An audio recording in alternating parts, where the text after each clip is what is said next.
শুভ সকাল আমার প্রিয় পরিবার, তোমরা সকলেই কেমন আছো?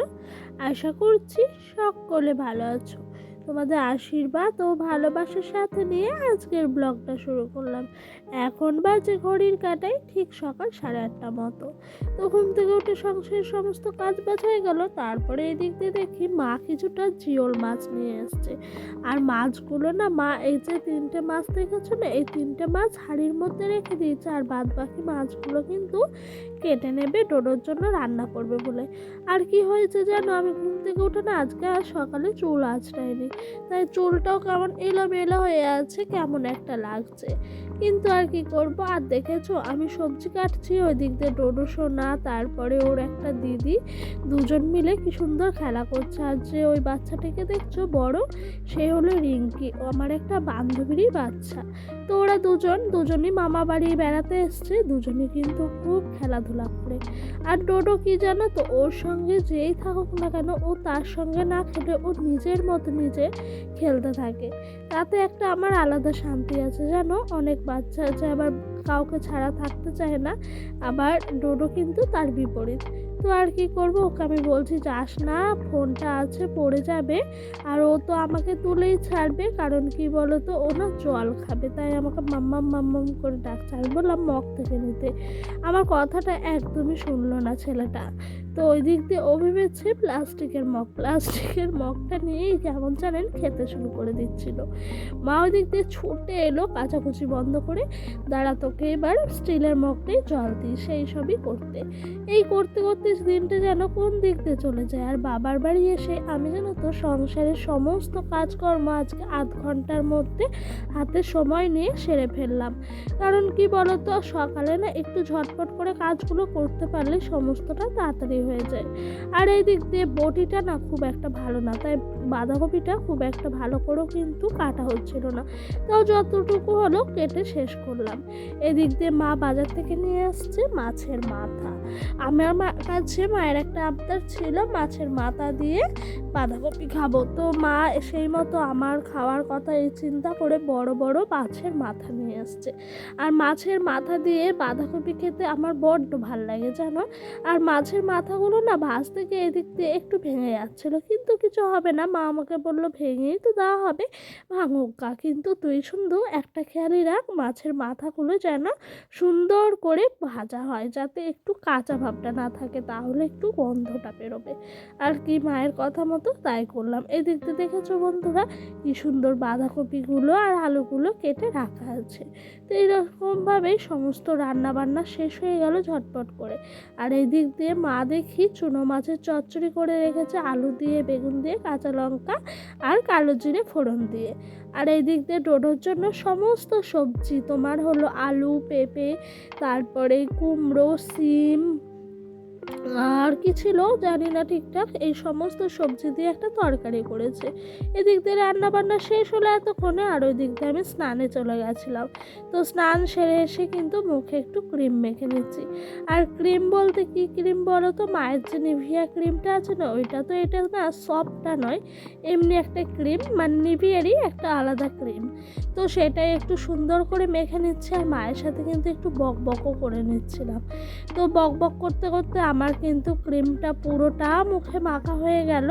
এবার ঠাকুরটা প্রণাম করে শীতেতে সিঁদুর ছুঁইয়ে চলে যাব কিন্তু ডোডোর একদম কাজে। আর চুলটা না এখন বড্ড ভিজে, তাই যেন আর খুললাম না, ভাবছি ভিজে যখন থাক বাঁধাই থাক, খুলবো আর না। তো ওই দিক দিয়ে সমস্ত ডোডোর জামা কাপড়গুলো আমার গোছানো হয়ে গেল। আর এই দিক দিয়ে কিন্তু জামা কাপড়গুলো এতক্ষণে ভাঁজ করে রেখে দিচ্ছি। ওই যে আমার লেজুর যাকে বলা হয়, আমি যা করব তাতেই আমার সঙ্গে থাকবে, আমার যে পিছন ছাড়ে না একেবারে। এইদিকে এসেই কিন্তু বলা হয়ে গেল মাম্মাম মাম্মাম করে, ওর হাজারো বক্তব্য থাকে সেগুলো শোনার জন্য। তো ওর বক্তব্যটা এখন আরেকটা ছিল, ওর কার্টুনে অ্যাড এসছে, অ্যাডটা যেন আমি চেঞ্জ করে দিই। সেই রকমভাবেই কিন্তু ওকে আমি বললাম যাও ফোনটা নিয়ে আসো গা, শক্ত করে ধরে। আর ছেলেটা না এখন সব বোঝে কথাগুলো যেন।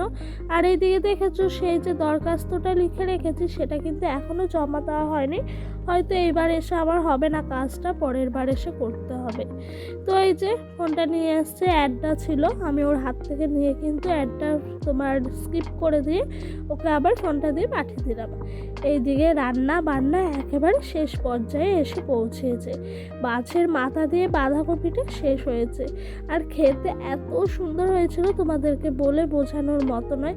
আমার মা কিন্তু খুব সুন্দর বাঁধাকপি রান্না করে, বিশেষ করে মাছের মাথা দিয়ে। তো বাঁধাকপিটা না একটু তোমার আস্তে আস্তে আস্তে আস্তে রান্না করতে হয়, তাহলে না অনেকটা ভালো হয়। বাঁধাকপি কিন্তু তাড়াতাড়ি রান্না নয়, দেরি করে ধীরে সুস্থে রান্না করলে অনেক অনেক সুন্দর হয়। এদিক দিয়ে দেখি মা একদিক দিয়ে সংসারের সমস্ত কাজ করছে, আর এদিক দিয়ে কিন্তু বাঁধাকপিটা করছে। এরকমভাবেই কিন্তু আমার মা সংসারের সমস্ত কাজ একা হাতে সামলায়, আর সেই সবই মায়ের দেখে কিন্তু আমারও একটু হলেও শেখা হয়ে গেছে সংসারের সমস্ত কাজ একা হাতে সুন্দরভাবে পরিপাটি তাড়াতাড়ি করে কিভাবে সারা যায়। সত্যি কথা বলতে আমি জানো তো মায়ের মতো হতে চাই। আমার মা না এই সংসারটা একদিন অগোছালো ছিল, সেই সংসারটা সোনার সংসারে রূপ দিয়েছে, ওরকমই আমি হতে চাই। আর এই দিক দিয়ে ফ্রিজে ছিল একটু পনিরের তরকারি আর একটু সেই শিম চচ্চড়ি। তো শিম চচ্চড়িটা ভাবছি খাবো না, মানে ভাতে নিয়েছি, পাতে নেওয়ার পর ফেলে দিয়েছি, জানো কেমন একটা লাগছিল। ওই দিক দিয়ে খাওয়া দাওয়া শেষ হলো, মা চলে গেল ছাদে, জামা কাপড়গুলো উল্টে পাল্টে একেবারে নিচে নামিয়ে চলে আসবে। এরপরে আর আমি যাওয়ারও সময় পাই না, মাও আর যায় না। তো ডোডো একটু দুষ্টুমি করে, সেই জন্য আর যাওয়াও হয় না। সেই কারণে কিন্তু সমস্ত জামা কাপড় মা বললো দেখে শুনে আসি, তুই যদি পারিস তাহলে থালা বাসনগুলো মাছ, না পারলে চুপচাপ বসে থাক। মেয়ে মানুষ হয়েছি, চুপচাপ বসে থাকা যায়? বাবার বাড়ি এসেছি বলে কি সংসারের সমস্ত কাজ থেকে হাত ধুয়ে ফেললে হবে? সমস্ত কাজ কিন্তু সুন্দরভাবে পরিপাটি করে করার চেষ্টা করি, যাতে করে সংসারটা না একটু ভালো থাকে। তো এইদিকে সব বাসন কোসন মাজা হলো, একটু রেস্ট করলাম, বিকালে বেরোবো। আর মা বাঁধাকপি কিছুটা তুলে রেখেছিল, অনেকটা হয়েছে বলে। এই দিক দিয়ে বাঁধাকপিটাতে মা বলেছে একটু নুন দিয়ে চটকে রাখিস, তাহলে কি হবে বলো তো, বাঁধাকপিটা না জলটা ঝরে যাবে আর বাঁধাকপিটা নরম হয়ে মজে যাবে। যখন বাঁধাকপির পকোড়া বানাবো তখন কিন্তু মানে বাঁধাকপিটা খুব সুন্দরভাবে হয়ে যাবে, কচকচ ভাবটা একটু আসবে না। সেই মতো আমি কিন্তু বাঁধাকপিটা এদিক দিয়ে একটু হালকা হালকা করে মাখলাম, তারপরে আরেকবার যখন মাখতে এলাম তখন কিন্তু ডিপ ডিপভাবে চটকে চটকে মাখাতে অনেকটাই নরম হয়ে গেছে।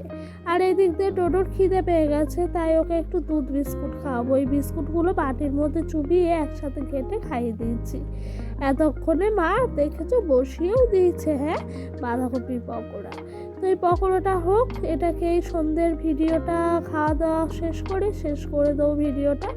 আর বন্ধুরা, আমার ভিডিওটা তোমাদের যদি ভালো লেগে থাকে অবশ্যই কিন্তু একটা লাইক আর একটা কমেন্ট করো। আর যদি আমার ভিডিওটা তোমাদের আরও আরও আরও ভালো লেগে থাকে, চ্যানেলটি সাবস্ক্রাইব করে নতুন একটা চ্যানেলের পাশে ছোট্ট একটা বন্ধু হয়ে থেকে যেতে পারো। তো বন্ধুরা, আজকের মতো ব্লগটা এখানে শেষ করছি। সবাই ভালো থেকো, সুস্থ থেকো, নিজেদের খেয়াল রেখো, সংসার আত্মীয় স্বজন পরিজনদেরও খেয়াল রেখো। আর এইদিকে দেখেছো কতটা মুচমুচে করে হয়েছে। এই যে বাঁধাকপির পকোড়া খেতে কিন্তু অসাধারণ হয়েছিল। এই দিয়ে আর সন্ধ্যের খাবারটা আমরা মা মেয়ে আর আমার ছেলে মিলে শেষ করে দিলাম। তো আজকের মতো এখানেই শেষ